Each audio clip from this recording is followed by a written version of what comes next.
Hey guys, this is Anastasia Autumnfire, and this is my week 24, week 42 video for the YTPaganchallenge. Challenge. Do you work with, deal with ancestors or the deceased in your workings? The ancestors are an integral part of my practice. Whenever I craft something, I include them. Even in my sister circle with my witchy sister, Elizabeth Crystal Hawk, we had a full moon circle where a message came through loud and clear that we needed to start focusing or really hone in on the inclusion of the ancestors in our circles. So I crafted an ancestor candle for us. When we call and give thanks for her matron, my patron, and any other energies that kind of present themselves, we make sure to specify an ancestors. I really feel, I've always felt compelled to honor the ancestors and to really have that be a part of my practice. Since before working with hell, but it especially became a thing when hell called to me, because so much of her is dealing with your folk and dealing with those that you're tied to by blood and by spirit, and honoring the dead. But even before that, it was because of my Grandma Marie, our Romani ancestry. It was always important to have an ancestor altar in our home and to keep pictures of the dead.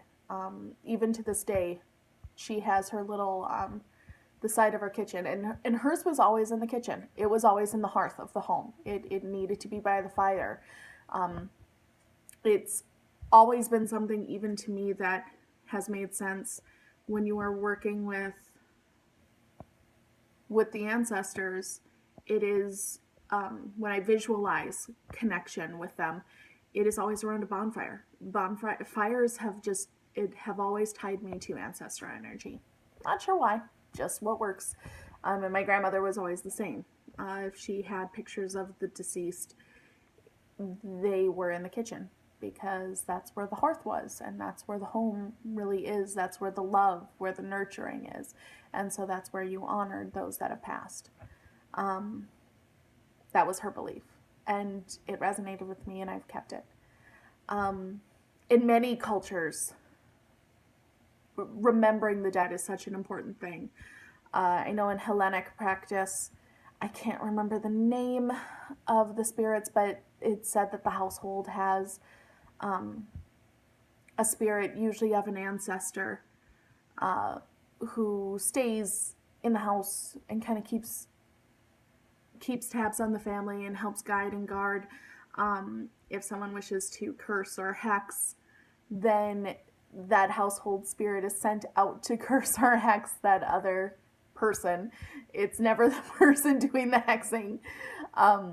Instead, it's the family spirit. And you have to leave offerings for them. You have to remember them. And if you starve them, which is to forget them, they can and will go crazy and become malevolent instead of these benevolent spirits that care for the family. They will kind of go crazy and wreak havoc on the household. And I don't know why, but that always stuck with me. I when I was researching Hecate, when I was working with her,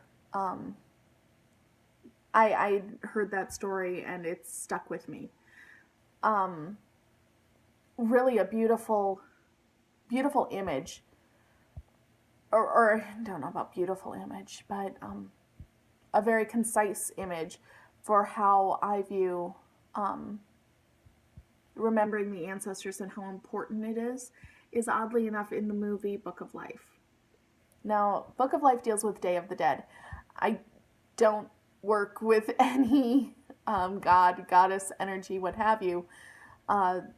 well, I guess I work with ancestral energy, so I work with that. But as far as I know, I don't have any Latin blood in my veins. But Day of the Dead has always spoken to me. Again, it's ancestral. That's really where I connect. And I like and admire the meaning behind it. I enjoy the concept of there being life and joy in remembering the dead. Not always black and dank and dark, but celebrating the life that has passed. That speaks very, very much to me. And Day of the Dead really encapsulates it. But in Book of Life, which was a movie that I've now grown to love. My daughter luckily loves it too, otherwise we would have issues. But she loves it. But they have the land of the remembered and they have the land of the forgotten. And in the land of the remembered, the souls of the ancestors live on. And it's a party, it's a fiesta, it's fun times, it's a celebration, always because they're remembered. They are able to continue living in some way, shape, or form because people that are still in a life experience and active remember them and give offerings to them and keep that spirit alive. And I really like that, and that really resonates with me.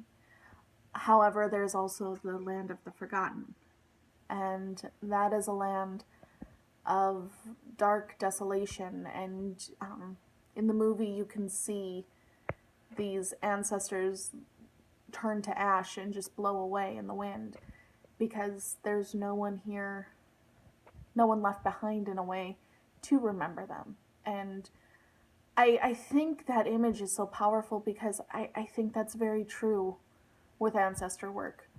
The minute we don't remember an ancestor, whenever we don't have a name for them, whenever we don't have a story of them,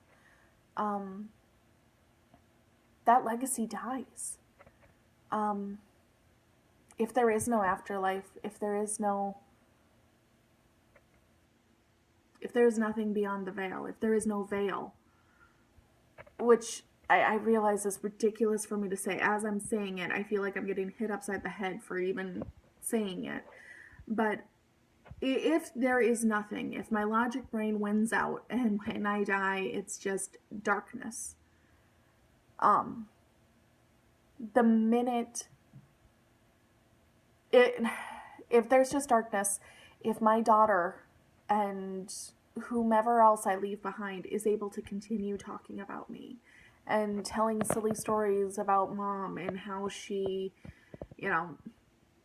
fell on ice and split her pants one time, or, cried endlessly when she was pregnant because everything was sad.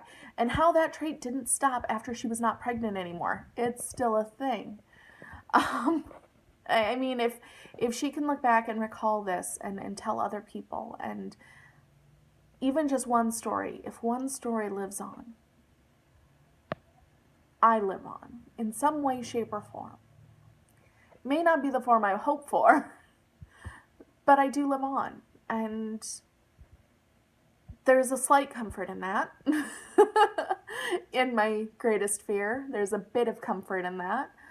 But what happens when those stories stop?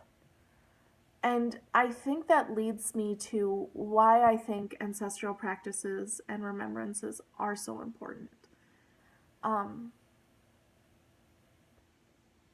In this day and age, we have, it's kind of a double-edged sword.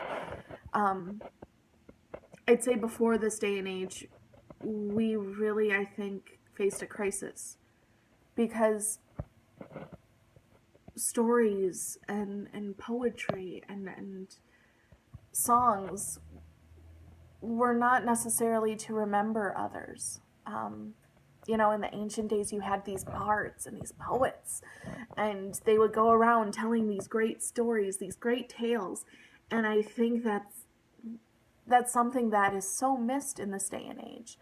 But now with social media, you know, we're able to hear about people that live way across the world that we will never meet. And I think that gives us a real opportunity to do honor to even others outside of our ancestors, which I think goes to the deceased. I know with the heartbreak of Aleppo and Syria, every time I saw a child's name, not knowing if they survived, I would write it down, and I put it on my ancestor altar is coupled with my hell altar, and I will write that name down and put it on there, or just even writing it down and having that name somehow in my head, I hope sends out some form of energy and power for positive purposes. And I think that's something that's great about this day and age, is we have that opportunity. We have that way of remembering people that we may not even know, but maybe that should be remembered, or that should have a place of honor. Because I think thought really, for me, memories are what connect us to the ancestors, in at least in my practice thus far. And I'm sure there are people that would watch this and be like, chick, that is the dumbest thing you could ever say. It's actually this, or it's actually that. I can only speak from my experience thus far. Thus far, my greatest connection to the ancestors, aside from my Grandpa Alan, who shows up from time to time and just reminds me that he's always watching over me, always kicking my ass when I need it. Aside from that, the memories I have are what connects me. The thought is what connects me to ancestors that I don't even know. Just imagining that bonfire and being able to dance with them around it in my mind, I think gives them a certain power and gives them a certain honoring, and I think that's how they live on. Nerd note on this subject, kind of on the subject. I think it ties in, and it's kind of been nagging at me while I've been doing this video.